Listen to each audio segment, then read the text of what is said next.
SCO जो तारीख़ी कदम आज़ाद जम्मू कश्मीर ऐं गिलगित बल्तिस्तान में IT सेंटरनि जो बुनियाद रखियो वियो आहे।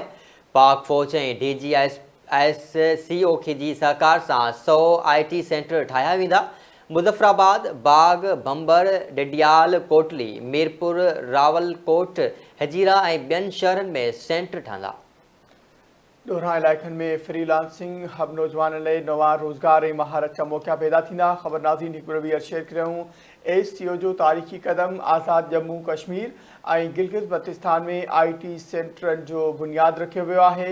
पाक फ़ौज ऐं DGSCO जे सहकार सां 100 IT सेंटर ठाहिया वेंदा। मुज़फ़राबाद, बाग, भंबर, डडियाल, कोटली, मीरपुर, रावलाकोट, हजीरा ऐं ॿियनि शहरनि में सेंटर ठहंदा। ॾोरां इलाइक़नि में फ्रीलांसिंग हब नौजवाननि लाइ नवां रोज़गार ऐं महारत जा मौक़ा पैदा थींदा।